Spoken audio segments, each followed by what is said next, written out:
श्री गणेशाय नमः। श्री गुरुभ्यो नमः। सदाशिवसमारम्भं शङ्कराचार्यमध्यमम् अस्मदाचार्यपर्यन्तां वन्दे गुरुपरम्पराम्। वसुदेवसुतं देवं कंसचाणूरमर्दनं देवकी परमानन्दं कृष्णं वन्दे जगद्गुरुम्। ओम श्रीकृष्ण परब्रह्मणे नमः। श्रीमद्भगवद्गीता अधः तृतीयोऽध्यायः कर्मयोगः। మూడవ అధ్యాయము 23వ శ్లోకం। यदि याहं न वर्तेयं जात कर्मण्यततीन्द्रितः मम वर्त्मानुवर्तन्ते मनुष्यः पार्थ सर्वशः। यदि हि अहं न वर्तेयं जातु कर्मणि अतन्द्रियतः अतन्द्रियतः మమ వర్త్మాన్ అనువర్తంతే మనుష్య పార్థ సర్వశః। చూడండి, ఇది పద విభజన. ఇక్కడ ఏం చెప్తున్నారు?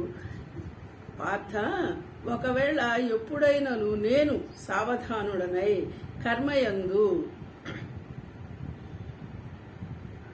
ప్రవర్తించకున్నచో గొప్ప హాని కలుగును. ఇక్కడ నిన్న మనకి చూడండి, నిన్నటి శ్లోకం ఏం చెప్పారు? నాకు ఏ కర్మలోను కూడాను పాల్గొనవలసిన అవసరం లేదు అన్నాడు. అలాగాని అన్ని కర్మలు నా యందే ఉన్నవి అన్నాడు. కానీ నేను ఎందులోనూ పార్టిసిపేట్ చేయాల్సిన పని లేదన్న. కానీ తాను మాత్రం మళ్ళీ విధిని అనుసరించి కర్మ చేస్తున్నాడు. నాకు చేయవలసిన అవసరం లేదు అంటూనే మరి సారథిగా చేసే పనులన్నీ చేశాడు. మరి ఇప్పుడు ఈ శ్లోకం ఏం చెప్తున్నారు? పార్థ, ఒకవేళ నేను ఎప్పుడైనాను సావధానుడనై కర్మయందు ఏదైనా ఒక విషయంలో ఒక అవకాశం చేయవలసి వచ్చినప్పుడు నేను అది చెయ్యకపోతే గొప్ప హాని కలుగును అంటున్నాడు. మళ్ళీ ఇదెట్లాగండి? ఇప్పుడు చేయవలసిన అవసరం లేదన్నాడు, అన్నిట్లో ఉన్నాను అన్నాడు, మళ్ళీ తను డ్యూటీ తను చేస్తున్నాడు అని అర్థం అయ్యింది. మరి నేను ఒకవేళ నేను అక్కడ ఉన్నదానికి అనుకూలంగా ప్రవర్తించకపోతే, ఇక్కడ సావధానుడవై అంటే నెమ్మదిగా అక్కడ ఉన్న విషయాన్ని అనుసరించి నేను అప్పుడు చేయవలసిన పని అని అర్థం అండి. అది చెయ్యకపోతే నా ఎక్కడ గొప్ప హాని కలుగుతుంది అంటున్నాడు. అంటే చూడండి, మనము చేయవలసిన పని చేయవలసిన టైంకి చెయ్యకపోతే అది గొప్ప నష్టము, హాని అంటున్నాడు. మరి ఈ మనుషులు అన్ని విధముల నా యొక్క మార్గమునే అనుసరించెదరు. ఈ మాట ఎందుకు చెప్తున్నాడు? ముందటి శ్లోకంలో చెప్పాడు చూడండి, గొప్పవారు సజ్జనులు ఏది చేస్తారో మిగతా వాళ్ళు అదే చేస్తారని ముందటి శ్లోకం చెప్పారు కదా. దాని కంటిన్యూషనే ఇక్కడ కూడా మళ్ళీ అదే మాట చెప్తున్నారు. ఇప్పుడు నేను ఒకవేళ అక్కడ అవసరం ఉన్న పనిని చెయ్యకపోయాను అనుకో, అక్కడ హాని జరిగిద్ది అన్నాడు. అంటే అక్కడ ఆ పని తాను చెయ్యకపోయినందువల్ల జరగడం హాని అంటే రేపు వచ్చేవాళ్ళు కూడా అది చేయకుండా ఉంటారు.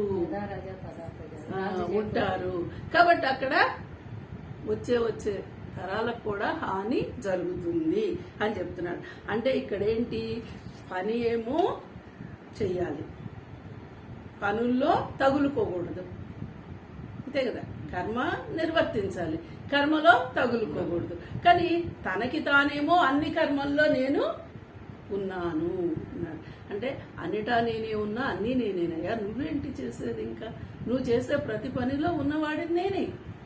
కానీ నువ్వు అక్కడ ఆ టైంకి అక్కడ చేయవలసింది చేయకపోతే మాత్రం ఇది గొప్ప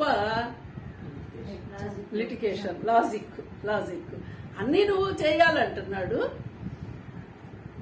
నువ్వు చేయకపోయినా పర్వాలేదంటాడు, చేయకపోతే అక్కడ నష్టం అంటాడు. ఏ పని చేయకపోతే పర్వాలేదు, ఏ పని చేస్తే నష్టము అని అది అప్పటికప్పుడు కాదండి. ఇక్కడ మనం ఏం చేస్తామంటే సామాన్యంగా మనుషులు అప్పటికప్పుడు వచ్చే రిజల్ట్సే చూసుకుంటారు. ఏ వ్యక్తి అయినా ఏదైనా ఏ పని చేసినా నాకేంటి, ఇప్పటికిప్పుడు నాకేమి లాభం వస్తుంది అంతే. అది ఫ్యూచర్లో తర్వాత వచ్చే లాభం గురించి ఆలోచించి ఇప్పటికిప్పుడు రావాలి. ఇది మనిషి స్వభావం. అందుకని కర్మని చేయవలసిన టైంకి చెయ్యకపోతే అది గొప్ప హానికరమే. అదే కదా, ఇప్పుడు విత్తనం పెడితేనే కదండి అది ఎప్పుడో పంట ఇచ్చేది. మరి నాకు అది ఇప్పుడే పెట్టాను, నాకు ఇప్పుడే రమ్మనమంటే రాదు కదా. మరి మనం చేసే పనులకు కూడా అలాగే వస్తుంది కదా, ఏ పనికైనా సరే. అది అర్థం చేసుకోమంటున్నాడు. అంటే పార్థ, ఎప్పుడైనాను నేను సావధానుడై కర్మలయందు ప్రవర్తింపకొనొచ్చు.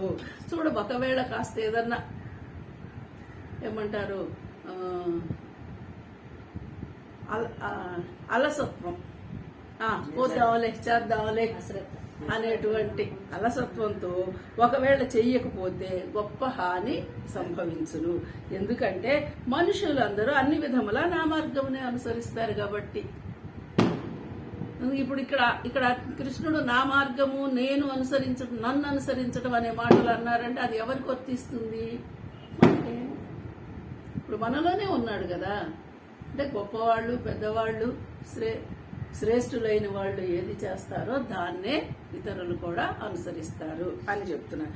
అందుకని నువ్వు ఖచ్చితంగా చేయవలసిందే, అందుకే నేను ఆ పని నేను చేస్తున్నాను అని చెప్తున్నాను. అలాగే నెక్స్ట్ శ్లోకం 24.